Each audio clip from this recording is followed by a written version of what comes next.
Welcome to the greatest show on Wall Street. I think that Wall Street's full undivided attention now is on Bitcoin. What we're watching now is we broke through that $110,000 range. That was the previous all-time high. I don't know if it goes to 140, but it sure is going to make a big move here because you are in a true price discovery phase. Bitcoin is surging higher than it's ever been before, $123,000. Very exciting. We are now in price discovery mode. This is going a lot higher. Text this video to your friends and say, you need to know Bitcoin's price will be a lot higher by August and September. Experts are saying that Bitcoin's price is about to run a lot higher. Marcus Thielen is the CIO and founder of 10x Research. It is his job to study the markets and predict what comes next. He says that in Bitcoin right now, a supply crunch is happening.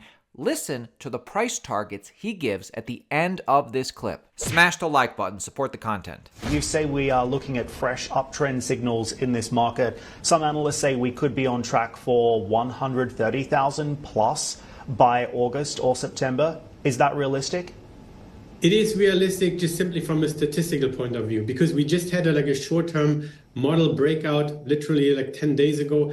And historically, Bitcoin actually rallied by 20%. So that would bring us actually to 133,000. But, an interesting aspect that you mentioned earlier is really that the retail investors are not really participating. For them, maybe one Bitcoin seems to be too expensive.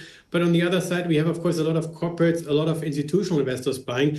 And the Bitcoin ETFs, they have bought $15 billion over the last 6 to 8 weeks. And I think the most interesting aspect is actually that only 3 crypto exchanges have more than 150,000 BTC left. So there has been a lot of Bitcoins leaving exchanges. There's not a lot of Bitcoins left on exchanges. And I think that's why a lot of people are scrambling to really get their hands on Bitcoin, because again, there are not many Bitcoins left right now. What are the options markets telling us about exactly where BTC could go from here? Well, that's an interesting point, because people are looking really at the round numbers. We're not looking at 122, we're looking at 130, we're looking at 140, we're looking at 150. We have a year-end target of around 140 to 160. We also had a target really to this 125 level from 2 years ago.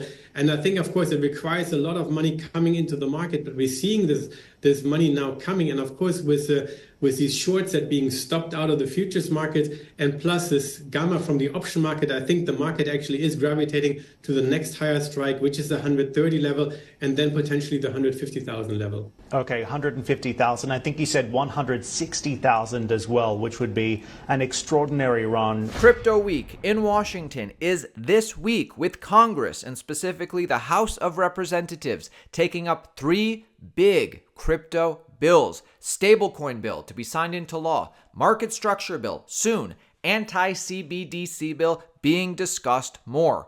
All 3 bills are huge for this industry and are being pushed hard to make the U.S. the crypto capital of the world. For too long, America's digital assets regime has been delivered in the worst possible world.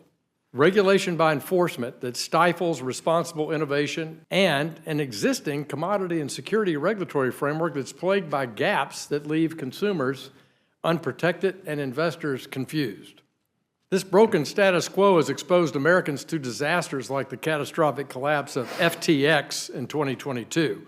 It's past time for Congress to act. American consumers deserve protections, and innovators need clear, workable rules to build and grow projects here at home under common sense standards. I want to reemphasize, we are not creating loopholes, we are closing regulatory gaps. It's high time for us to fix a broken regulatory structure that's failed American consumers and innovators and failing to enable the future that we deserve. A vote for clarity is a vote to unlock the full potential of American markets and ingenuity. Bitcoin, the #1 crypto by market cap, will continue directly benefiting from this. CNBC's Mackenzie Sigalos here tells us exactly what we can expect this week for crypto. How much of this is also fundamentally driven by the excitement that's being generated around this kind of so-called crypto week that's developing in Washington, D.C.? There's going to be a lot of activity happening on the legislative front. Yeah, it's a great point. The policy environment around crypto is shifting fast, with the House taking up 3 major crypto bills this week in what Republicans have dubbed Crypto Week. And they are three different distinct efforts that are in the mix. There's legislation to establish stablecoin oversight, a market infrastructure bill that would define jurisdiction between the SEC and CFTC, among other things. And then a third piece of legislation designed to block the Federal Reserve from issuing its own digital currency, which has long been seen as a combatant to the crypto industry. And even though this week's crypto legislation centers more on stablecoins and market structure and a lot of the altcoins, the broader backdrop keeps reinforcing Bitcoin's role, no longer as a contrarian bet, but part of the institutional consensus here. By the way, this shocked me. Jim Cramer says that it's Ethereum that will really benefit from all of this, and that he would bet that JPMorgan CEO Jamie Dimon goes all in on crypto soon. He doesn't know exactly when, but he would bet that this happens soon. You had Tom Lee on recently, and David Faber's quite familiar with the structure. And there are a lot of people who are approaching other people who have name brands and saying, look, we ought to get in this business. We can go borrow money and buy Bitcoin and make money. Or Ethereum, right? Yeah, or Ethereum. Yeah, Ethereum. I used to own Ethereum. Wow, I mean, that thing was a rocket ship. Then it kind of died out. But people were actually using Ethereum to buy things. But I think there's a whole other world out there right now. And like Jamie Dimon today about private equity, he criticized. I mean, I don't know. You know how there are these sites, the site that talks about what events are going to occur. I'd like to go. I'd like to be the bookie on when he does a lot of crypto. He'll go all in crypto. Maybe he does it on the conference call. But I think that would be a true 180. Yeah. Well, I think that's why you got to check the sites. You got to check these sites. Go Robinhood. But I am looking at a world of memes that are incredibly powerful and of Bitcoin, which I think rules the roost.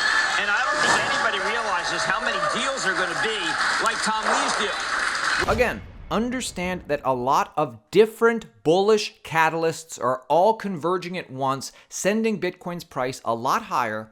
Analyst Anthony Pompliano says that Bitcoin and crypto is the greatest show on Wall Street right now, and you would be a fool not to remain bullish for the following reasons. Listen to the price target he gives at the end. I guess, as Joe said, if you're going to get to 250,000 or 500,000, you got to cross 123 at some point. But what do you think is happening? What's driving it right this moment? First of all, welcome to the greatest show on Wall Street. I think that Wall Street's full undivided attention now is on Bitcoin. And really, there's three things that drove this move. The first is that there's been record inflows into the ETFs. So last Thursday, 1.2 billion, second highest day. Those ETFs now collectively have over 140 billion. BlackRock's fund is now almost $90 billion in about a year. They went from not having a Bitcoin ETF to now they have a top 20 largest ETF in the world. So there's a lot of inflows there. Second thing is the options expired at the end of Q2. And so all that downward pressure on Bitcoin obviously goes away. That helps kind of like a beach ball getting put underneath the water, right? Obviously it can pop back up. And then the third thing is that there was a lot of short sellers. And you started to see that build up. And as they got blown out, as Bitcoin ran, you get into this price discovery phase. And if you go back to November, we went from 70,000 to 90,000 in about 2 to 3 weeks. And 70,000 was a new all-time high. What we're watching now is we broke through that $110,000 range. That was the previous all-time high.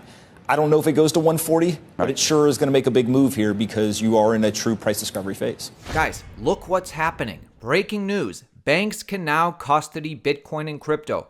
3 major U.S. regulators, starting off Crypto Week, just released a joint statement reaffirming that banks can offer crypto custody services. The green light is official. TradFi is now fully allowed to hold Bitcoin, meaning Bitcoin and quality altcoins are the trade of the century. John Blank, chief equity strategist at Zacks, breaks down why right now crypto is the greatest bull trade of the century. Listen. Coinbase itself was put in the S&P 500 just a couple months ago, and these are all 3.5, 4 beta stocks. So when you're in a big bull market rally, and a lot of your backing is the Bitcoin holdings or Bitcoin infrastructure, this is the bull trade of the century right now. And this is after the halving a year or so ago, this is the bull market phase for this type of stuff.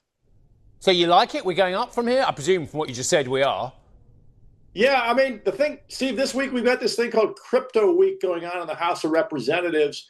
They're likely to vote on the passage of this Genius Act stablecoin bill, which is driving up all the infrastructure providers. So that's Robinhood, that's Coinbase, and these groups like, Tether and Circle who provide these stablecoins.